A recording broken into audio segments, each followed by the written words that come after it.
90 years ago, the Virginia Farm Bureau made our local farmers a promise to protect and preserve a way of life they worked so hard to establish. Today, our insurance agents work to protect all Virginians, not just farmers. We want to keep Virginia, Virginia. More information is at farmbureauadvantage.com. The remarkable soybean. From its oil, we get products like ink, candles, and paint. From its meal, we get a high-protein fiber used in foods and animal feeds. Natural soy is replacing chemicals and products you use every day. You can learn more about soybeans at vasoybean.com.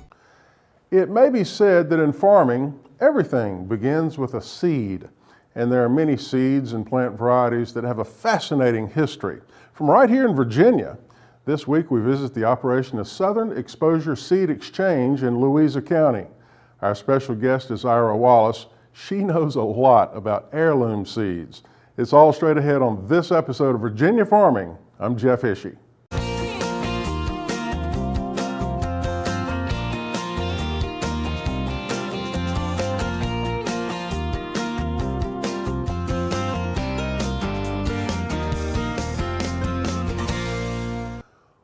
One of the most interesting seed operations in the entire country is located right here in Virginia.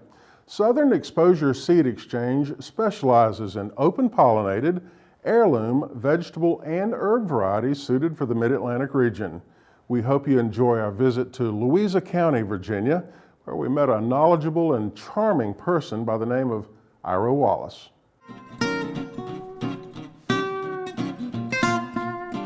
We're excited to be in Louisa County in Mineral, Virginia, here at the home of Southern Exposure Seed Exchange. It's my pleasure to welcome to our program Ira Wallace. Ira, it's a real pleasure to have you on our program and to let our viewers at home know about Southern Exposure Seed Exchange. It is an organization and a seed company that I personally have followed for a long, long time.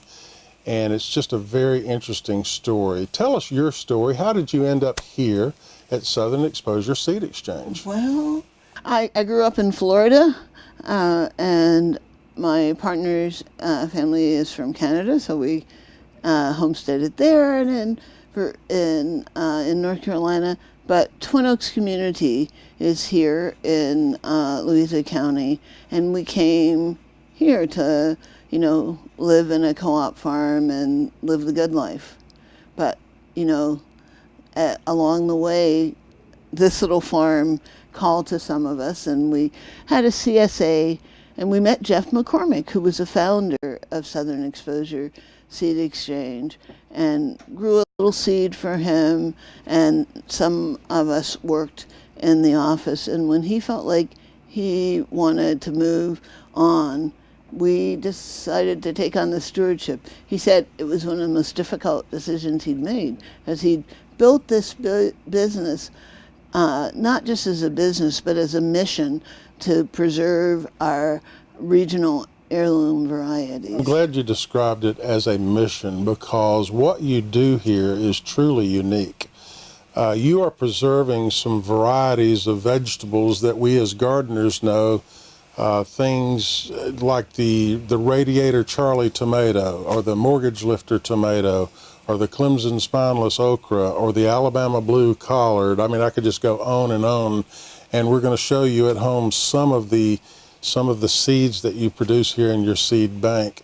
But all of those seeds have a story, and I'm glad you describe it as a mission, because if it weren't for companies like Southern Exposure Seed Exchange, some of these varieties would just go away. It is absolutely true. There are less and less farmers who are saving their own seeds. In addition to selling seeds, one of the things that we do is routinely offer, educational courses at sustainable ag conferences to try to get more gardeners and farmers to have saving seed as a part of what they do in their garden. And you know what? It's not that hard. You can just take one thing, and maybe it's something that you really like, because large industrial companies change often what they have because they want you to have to keep coming back. And so if you find an open pollinated variety you like, starting to save that, make sure you can have it into the indefinite future. Exactly. And by open pollinated, Ira, if I can jump in there, it means you can keep the seed from that vegetable or In my case, I've been growing peanuts for a number of years, and I just keep the seed, I replant the seed the following year, and I get back the same thing that I planted. It's not a hybrid, which is a complete, we don't want to go too far in depth, but, Yeah, but well, and this is important. Yeah. it is. So these are, most of these heirloom, we'll call them, varieties. Are you growing a lot of those here in Central Virginia? We grow quite a few here on our farm, but what we really do here is sort of the hub of a network of growers. There are over 50 farms that grow seeds for southern exposure. So when something is new, we grow it. We make sure that we can save seed in our climate and that's appropriate. And then if there's much of a demand, we hope we find another farm who has more space because they're not growing 50 things at a time that can grow that seed. And then we continue to have trials so that we make sure that the seed that we're getting back from the growers are true to type. And you're testing these seeds for germination rates? Absolutely. And, to make sure there's not weed seed in it. If there are things that are at risk of GMOs, we're having GMO testing done. It's not as simple as it used to be. But it's okay. Anybody that walked around this little warehouse here would understand. I had no idea that there were so many varieties of tomato available. Let's talk about one of your favorites. I think you mentioned Radiator Charlie tomato. What's the story? Here's the story. There is this guy, MC Biles. He had a radiator shop in West Virginia, and his shop was at the bottom of the hill in the 30s and 40s, and cars overheated quite frequently going up the hill. They just slide back down, go into there. Well, on the side, he was an amateur plant breeder. He took 4 of the biggest beefsteak tomatoes that he knew and grew them in a circle and then let them pollinate themselves, and some he hand pollinated. And then each year he took the one that had the biggest, nicest tomatoes, added them to the circle, did this over several years until people were paying him $1 a plant. This is in 1940, $1 a plant, because of course in those days they'd buy a plant and then they'd save their own seeds after that. But he paid off his $6,000 mortgage just with his money from his tomato plants. Wow, that's what makes, for a lot of us gardeners, it's learning that story behind the seed. There actually was a guy named Radiator Charlie, and he bred this tomato. Now, let's talk about another topic that I think you and I both are a little passionate about, is collards. Oh my goodness, collards. We are so excited. There were 2 geographers and a plant breeder from the USDA Center in Charleston. And they had a plant exploration project about 12 years ago. They went all over the Southeast, centering in the Carolinas, Virginia, Alabama, and then they did a few in Mississippi, Georgia, on to Louisiana. They gathered from these stewards, most of whom it turned out were older than me, and I'm no spring chicken, They gathered 90 different accessions of heirloom collards. Who would have thought there's 90 different? You said 90 varieties of collards, and all of these are open pollinated, heirloom, maybe 1 or 2 families in Clemson, South Carolina or somewhere, or maybe somewhere in Georgia or Florida. Yeah, I didn't even know there was such a thing as a blue or purple collard, and they got a bunch of them. All of them from Alabama, in a certain area in South Alabama. And now you're selling. Now we're selling Alabama Blue, and it's our best-selling collard because it's. Let me hold that up for these packages, and of course all this packaging takes place right here in Louisa County, Virginia. Yeah. You're getting in the seed, or you're either growing it here or having farmers grow it for you, or gardeners, and then you package it here, ship it here, so there it is, the Alabama Blue Collard. How about that? And now what does it look like when? I'll tell you, it reminds you a little bit of red Russian kale, but with a collard-shaped leaf. Okay. It has as you go into the winter, the color of the green gets dark, but the veins are purple blue. It's very pretty. And it's so tasty. Going through a catalog, people will be fascinated. There's bloody butcher corn. There's blue Claridge corn. There's what was the lettuce? The drunken woman lettuce. Yeah, they call it drunken woman frizzy-headed because when the wind blows, it just takes the hair all around. That is, it is so funny, but roughly how many different varieties of vegetables? I know you also have flowers and herbs, but vegetables, Well, we have about over 1,000 vegetables, but we probably offer 500 any given year.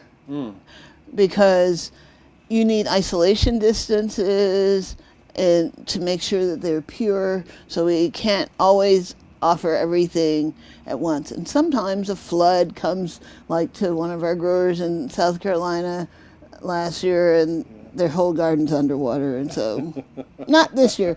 That's why we never ever plant the last of something. And you know how that's important is we have a peanut called the Carolina African Runner, and that peanut was brought back from only 40 seeds known to exist in the world. 20 of them were planted. You could fit that in the palm of your hand. Yeah, and now they're, are hundreds of pounds. But it took 5 years. Well, speaking of peanuts, I have to tell the story, and some of our viewers at home know this story, but well over 10 years ago, I ordered from you and your company, Southern Exposure Seed Exchange, a variety of peanut that was called the Carwile peanut. And I was fascinated with the story. A gentleman by the name of Frank Carwile in southwestern Virginia, he bred this peanut to be grown in heavy soils like we find west of the Blue Ridge Mountains. Well, I reside in the Shenandoah Valley, Virginia, where we do have very heavy soils. And I tested it, and it had the best crop of peanuts I've ever grown in my life. And the beauty of it was I could keep the best seed and replant those the following year. And now I've been improving that through my own little experiment. And so now, peanuts, it's not too common that you get 4 nuts in a pod. Just about all of mine have 4 nuts in them. You might have to share some of those with me. But it's a fascinating hobby, and you are serving the hobby gardener, but you're also serving small commercial farmers, these people who are growing for farmers markets. Absolutely. And at a farmer's market, having something different, something unique, distinguishes your stand from others. And having some great stories to tell when people come to visit you don't hurt. Now, how about herbs? Give us an example maybe of some herbs that you offer. Oh my, we offer so many. But two things that we offer that are interesting. One is Popolo. One of our members spent a lot of time in Latin America. And this is, you know how your cilantro goes to seed in a minute in the summer? In a heartbeat. Well, this is a plant that grows to be 5 feet tall if you don't keep it cut back. But it has that flavor, tarragon, a cilantro flavor, and they use it in Mexico in the heat of the summer. And so that's one of the things that's kind of fun that we have. Another thing that's not exactly an herb, we have in the herb section, it's kind of a green, is creasy greens. Oh, yeah. They grow wild here, but they're not, people are not so used to it. You have anymore. seed for creasy greens? We do. Those are hard to find. I know. We have like a big old 100-foot row of them out there growing, and I'm going to get some more seeds off of them. And they are so delicious in the winter, and so really winter hardy. Let's kind of shift back to the vegetable world. Another variety I saw on the shelves here was just fascinating, going down the rows and rows of the seed bank that you have. Moon and Stars watermelon. There are Amish varieties, Mennonite varieties. A lot of these go back well over 50, 60, 70, maybe 100 years. The Moon and Stars is particularly interesting because it was thought to be extinct. It had been written about in Vilmorin and some of these early gardening books, and no one really knew where it was. And when the Seed Savers Exchange was first started, a number of articles came out saying, oh, it's too bad we've lost things like this. And a farmer in Missouri said, no, we haven't. And came out. And then later some Amish farmers came out that had them, because they don't exactly read all the media, so it took a while for it to get there. So now there's yellow moon and stars, as well as the regular Amish moon and stars. And you call them a moon and stars because they have like little round yellow things that are your moon, and then all little sprinkles, which a person, if they didn't know, might think they had some disease. Oh, no, you look at the skin of the melon, and it's a deep green, and it has these little yellow moon and stars. Just pick out another variety and let's tell another story quick. Well, Amy's apricot is a cherry tomato, which we say might be a contender against Sun Gold. Really? And I like this because I used to teach kindergarten, and one of my kindergarten students, who's a grown-up young man, went to Italy to visit his mother's grand aunt, and she was a tomato breeder in her, well, actually more of an heirloom tomato collector, seed saver. Okay. And she had been doing all of this selection, and she had this tomato. And so when he came back, he looked me up, because he knew I was doing this, and gave me some of those seeds. And our customers love Amy's apricot. Well, again, just going through the catalog, from pole beans to dry beans to melons and vegetables and herbs and every kind of old-fashioned corn. It's amazing some of the stories. It just makes great reading to sit down and go through. Beans and corn in particular there's so many of them, and they are so traditional in the Southeast. We send it we have a donation program for nonprofits, but also to areas that in the world that have been torn, like Haiti after this hurricane there.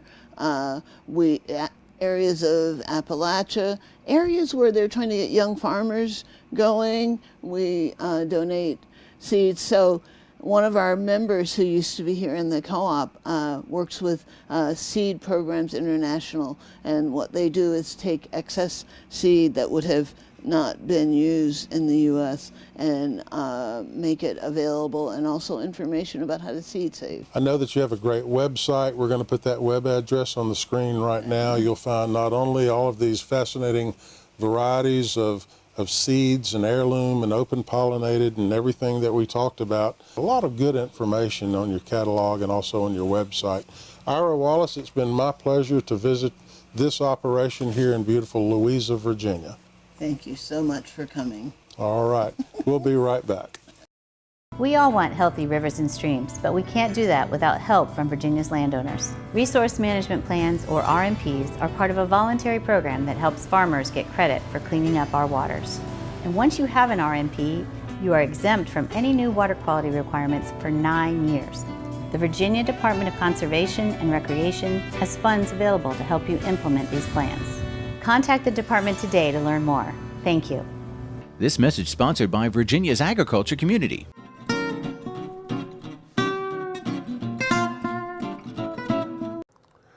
Growing your own eggplant is a lot of fun. And let's go to Chris Mullins with Virginia Cooperative Extension as he shows us how to grow eggplant from the ground up.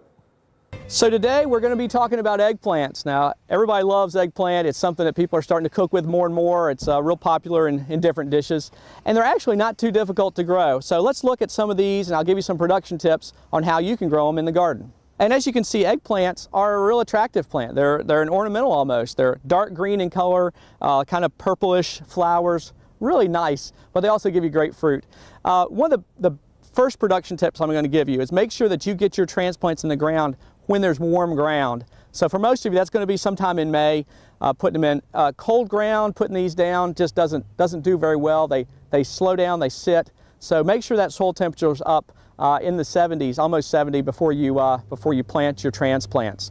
Now, when you're putting your transplants in, they need to go anywhere from about 18 to 24 inches apart, and that'll give them enough space. The eggplant, like unlike tomatoes and peppers, really don't need any trellising. Occasionally you might find one with a heavy fruit load that you might put a stake beside, but otherwise you don't have to worry about stakes too much. Now they do need irrigation. Eggplant throughout the growing season are going to need quite a bit of water. You can use overhead irrigation, but really that gets the leaves wet and you could have disease problems. I would say drip irrigation is going to be your best bet. Try to put something like drip tape or a soaker hose that you can put down and give them constant water throughout the summer, and they'll do really well for you.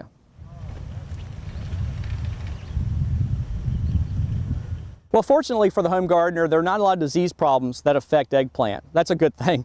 But there are some insects. And early on, you'll get flea beetles and things like that on the eggplants when they're young, just when you've just put those transplants in the ground.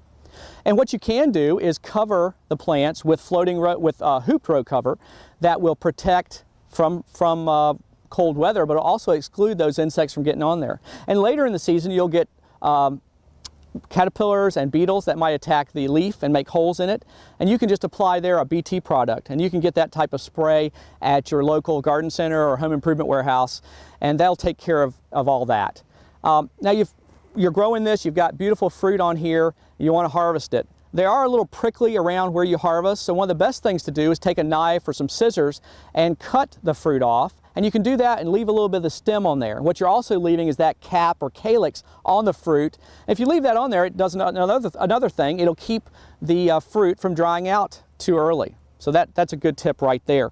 There are a lot of varieties out there, a lot of different types. Most of you think of that oblong type that's really dark purple in color, and you know it's ready when it's shiny, by the way. When it gets real shiny, it's time to harvest it. But anyway, most of you are most familiar with that purple colored oblong fruit, but there are white colors out there, there are striped colors. There are also more long shapes, the oriental types like Ichabod and Tiny Fingers, and those oriental varieties are going to be very productive, probably anywhere from 12 to 15 fruit per plant. So you're going to have lots and lots of eggplant to make dishes with. Well, for more information about production of eggplant, please contact your local county extension office. For From the Ground Up, I'm Chris Mullins, and we'll see you next time. From the Ground Up is presented with the generous advice and assistance of Virginia Cooperative Extension. Visit their website at ext.vt.edu. Our pearl of wisdom this week comes in from viewer Jennifer Kim in Waynesboro, Virginia, who says, "It's always darkest before dawn. So if you're going to steal your neighbor's newspaper, that's the time to do it." Thank you, Jennifer, for that pearl of wisdom. Submit your own pearl by visiting our website at virginiafarming.com. That does it for our show this week. Have a great week, everyone. I'm Jeff Ishii for Virginia Farming.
"90 years ago, the Virginia Farm Bureau made our local farmers a promise to protect and preserve a way of life they work so hard to establish. We want to keep Virginia, Virginia. Anyone can be a Farm Bureau member, and there's a local Farm Bureau in every county. More information is at vafarmbureau.org. Virginia soybean farmers are hard at work growing soybeans to produce products you use every day. Candles, soaps, even crayons can be made from soybeans. Remember, when you buy soy, you're helping to support American jobs, the economy, and our nation's energy security. Hi, I'm Jeff Ishii. And I'm Amy Rocher with Virginia Farming. We'd like to invite you to become more involved with the show by submitting your own video reports. If you're involved with a non-commercial organization such as Young Farmers, FFA, a county farm bureau, or perhaps a commodity organization associated with Virginia agriculture, you can submit your own video report to be considered for our program. Video reports should be 60 to 90 seconds and recorded in high definition. It's simple. Just use your smartphone set on 1080p at 30 frames per second. Always shoot in the horizontal mode and keep the background noise down if possible. And the file format should be MOV or MP4. And then just send us a link so we can download it here at our studios. It's just that easy. In 60 to 90 seconds, tell us what's going on with your organization and how it relates to Virginia agriculture. Contact us about specific video requirements at our website, virginiafarming.com. We look forward to seeing your video reports on Virginia Farming.